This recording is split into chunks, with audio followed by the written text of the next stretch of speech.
tsy azo atao mihitsy amin'ny toerana masina ny hoe olona manao volo Rasta.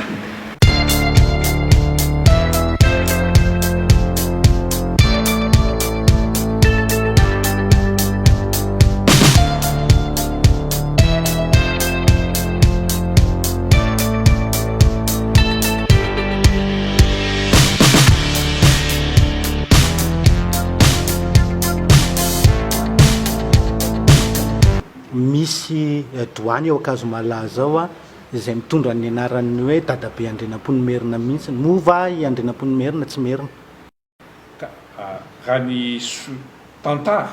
itomerina aloha dia merina izy merina resireny amin'ny tetiaran-drazana amin'ny andriny itomerina dia merina resireny izy ary raha vao resaka doany zany dia efa tsy azo atao tsy tokony atao ary tsy azo atao itomerina. Doan'ny nenibe Rabaroelina izay toerana feno fady toy ny akoho, ondry, kisoa, tongolo, voalasa fa manampy ireo vehivavy tsy mananjanaka no tena mpiany. Io ihany koa ny doan'ny dradama ahitana ny vato nentin'ny mpanjakaradama izay nahatonga ny anaran'ny toerana ho Ambatondradama. Ny vato nandrena-ponimerina no eo akaikiny. Misy maromaro ireo doany ao Imerina koa ohatra ny hafa ihany ilay teny hoe resaka navoaka ny Andriamatoa Rabaroelina hoe tsy manompo doany ny Imerina fa any amin'ny sistany no manompo doany ka tokony ho ravaina ireo doany ao Antananarivo. Fijeponay zany izay tsy mametsiny azy ary tsy afaka naratsy azy fa tsy heritreriny any dia anazy manokana zany fa tsy anavahana ozy dadabe andrenam-ponimerina na iza ka tonga ety amin'ny toerany tony araka ny teniny tamin'ny mpavelo moa dia hoe tsy manam-pahavala aho fa mosary ny mpahavaloko fa fitsabajabana sy fanimbazimbany zay tonga animbazimba sy animba ny asan'le toerana ka miangavy izahay raha ohatra ka misy ny firekevitra tiana avoaka ao anatin'le fahamasinan'le toerana dia aleo mifampilaza sy mifanambara meloa. Ny doany dia fomba afrikanina sy fomba arabo no navidirana tany avaratra andrefana amin'iny andrefa Madagasikara fa tsy fomba malagasy. Ohatra zany koa ny resaka tromba fomba afrikanina tanzaniana no napiditra ny resaka tromba io tany Tsoeboky sy amin'ny andrefan'ny Madagasikara fa tsy fomba malagasy ary tsy fomba mena. Miresaka ianao Andriamatoa mpanjakan'i Imerina hoe doany dia anireo afrikanina. Tsy manaiky ary tsy mety aminareo mihitsy le hoe afrikanina ny razambeny zao tontolo zao ny razambeny gasy fa mety aminareo hoe aziatika. Move le izy aziatika mazava hoditra malandilandy malama volo sa no ho izy vahiny move afrikanina mangita volo azy mainty hoditra aminy no tsy anekenan'izay hoe ny razamben'i Madagasikara dia afrikanina ireo egyptianina ne ka mainty hoditra. Ny doany ozy izy ianao tsy hilaina ao Antananarivo. Ny doany zany dia tsy tokony hisy eto merina ny resaka doany ny resaka tromba ny resaka ny fanompotsapy sampy zany tsy eto zany zavatra nampidirina avy any toeran-kafa zany nampidirina fa tsy nanana an'izany ny razambe teto merina zany hoe ho avy ny fotoana izay tokony anesorana izay zavatra tsy aveto amin'ny fomba eto fa tokony samy mitazona ny fombany azy ny foky rehetra. Resaka tsika hoe tranobe ny tranobe zany dia any anindra-tany misy azy fa ny teto merina tsy manao hoe tranobe fa manao hoe lapa. Miteny ianao hoe ny tranobe tsy avy ao tsy ilaina ao Antananarivo ao Imerina fa any amin'ny sistany misy an'izany. Marina zay ary zany manapirofo ireo tantara zay avoaka ko eto fa dia marina. Ianao mandiso ny zavatra resahako hoe diso ianao ihany manamarina zany hoe ny atao hoe tranobe dia tsy avy amin'ireo aziatika tompoko. Ny atao hoe tranobe dia pharaon amin'ny teny grika dia midika hoe père a grand demeure na tranobe ny anarany any amin'iny sisy tany iny nisy azy ary zay de manapirofo hoe ireo egyptiana jiosy no gasy tsy ilaina ny tranobe ny per a zany tranobe zany efa farao dikan'izany de zavatra faran'izay natanjaka fipetrahan'ireo demeuran'ireo mpanjaka zay natanjaka nanana intelligence nanana fahendrena azo atao hoe être supérieur izay mbola mampatanjaka ny Madagasikara hatramin'izao mampatanjaka ireo amin'ny sistany hatramin'izao ireo sistany reo neny nalefa tany Antananarivo na mpianatra na nometanjaka ireo sistany reo neny fantatra fa guerrier minia manaratsy ny fomba tanindra Rabaroelina raha nanambara ireo fomba ireo tsy ho gasy fa nalainy tahaka tamin'ny Afrikanina zany. Andriana-poiny merina dia nanana firazanana sy nanaraka tamin'ny foko maro manerana ny nosy. Ho fitambarany foko rehetra tsy hisy fanavahana ho politika tabatik'izany.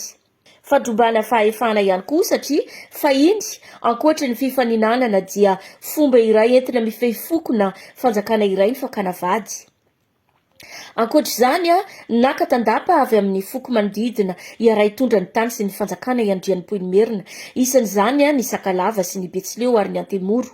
nafahany nanitatra fanjakana izany ary nampiray ny samy hafa foko. Noho ny fanampian'ireo mpanolo-tsaina azy dia ireo mbiasa Antemoro izay efa fataony taloha be tany ny manontany ny zavatra ho avy rehetra amin'ireo mbiasa maro ireo fa indrindra ny ombiasa Antemoro. Nandefa iraka manokana mihitsy aza izy dia iandriana-poiny merina zany hitady ireo ombiasa faran'izay mahaindrindra ary ireo izay vonona ny toetra maharitra ao imerina. Anisan'izany ireo ombiasa 5 izay nalefa ny mpanjakany Antemoro izay nosafidiany manokana dia i Mosa avy amin'ny Zafimoladia, i Ratsimezy avy amin'ny Antsisavana, Andriambita, Ratsilikaina ary Andriamahazonoro izay samy avy amin'ny Anakaravy izy telo ireo. Lasa mpanolo-tsaina sy ombiasa manokana ao any Andriana-poiny merina izy dimlahy ireo. Ny tanjona dia ny anampy ny mpanjakany merina sy ampitambatra ny merina, ampianatra azy ireo sy ny zanany, ny sorabe sy ny fomba fanandroana. Ho fisaorana ireo ombiasa dimlahy ireo dia nampiakarina ho Andriamasona valona izy dimlahy ary nomena vady Andriana avy izy ireo. Nisy mihitsy ny aza ny zanak'Andriana-poiny merina nanambady ny ray tamin'izy ireo. Makany amin'ny Antemoro ianao dia manana fombany manokana izy, makany amin'ny Antambahoaka ianao manana fomba manokana izy, fa tsy ny ianao dia ataonao any. Zay zany misy zahatra be dia be zany tamin'ny andro fanjanahantany no sy ny tateoriana no misy olona mampiditra kanefa tsy tompony fa mampidipiditra zavatra tsy tokony ampidiriny. Dia tsika zany tsy maintsy manadio manazava aloha manazava hoe zao ny tena fomba eto fa izay le tena izy tsy zao zany tokony atao sy tsy tokony atao. Ka efa milaza ihany tiny namatsika mpanjaka hoe fotoanan'izao novana sy iverina amin'ny sotoavina malagasy kolontsaina malagasy iverina amin'ny zavatra maha-malagasy ianao. Fotoanany ihany koa ngaman'izao no anatsaharana n'ilay hoe fanandrata tena ho mpanjaka ka tsy nisy nanandratra tsy nisy nifidy. Misy fady zany eto ohatra anatin'izany tsy azo atao mihitsy amin'ny toerana masina ny hoe olona manao volo Rasta na hoe manao fanatitra dia rongony na labiera na toka zany no atao fanatitra amin'ny toerana masina tsy azo atao zany eto merina. Ny soratra vedika dia manome porofo ara-tsoratra momba ny dreadlocks tranainy indrindra. Mbola tsy fantatra ny daty marina ny poiran'izy ireo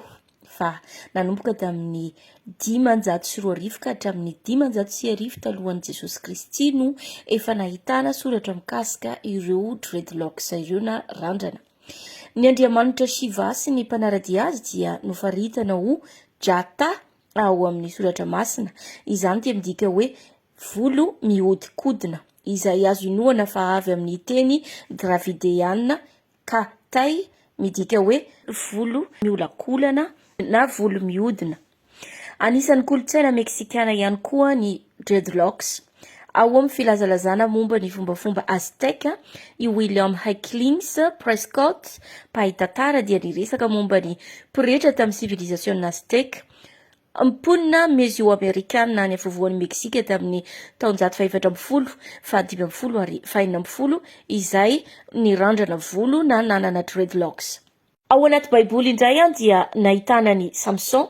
efa no masinina ao an'andriamanitra izy satry ny fony vao torotoronina dia nazirita izy ny tanjany miavaka dia eo amin'ny volony randrana fito lehibe izay tsy mbola noheteziny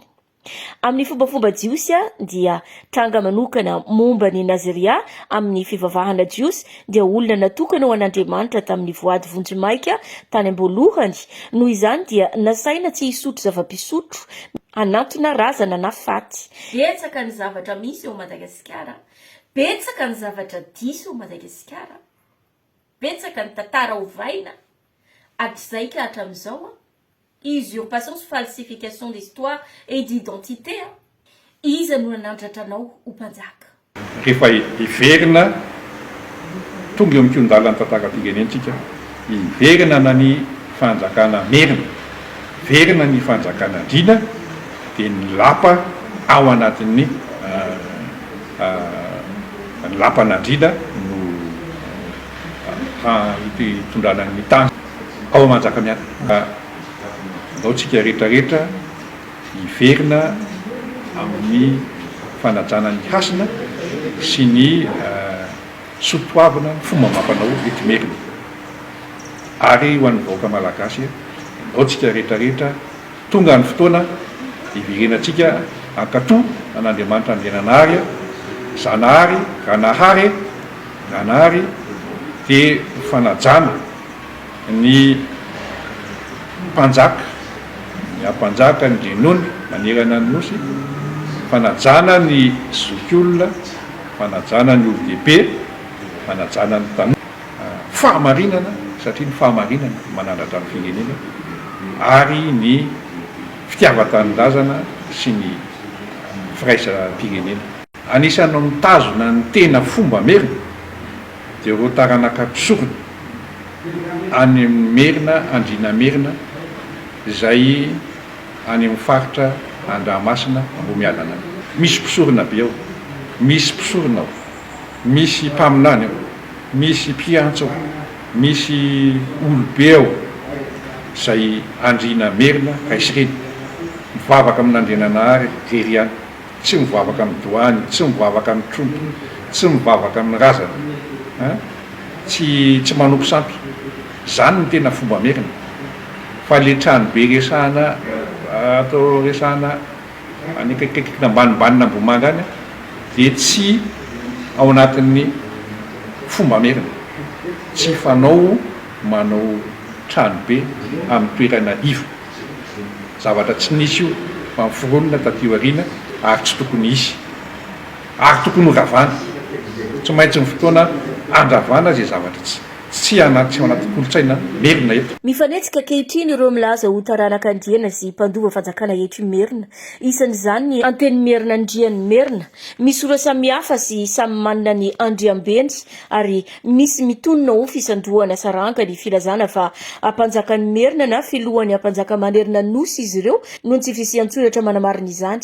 misy mitonona ho pitahiry ny asim-piandrianana ary misy vohitra tononona ho hasiny merina mihitsy ny asa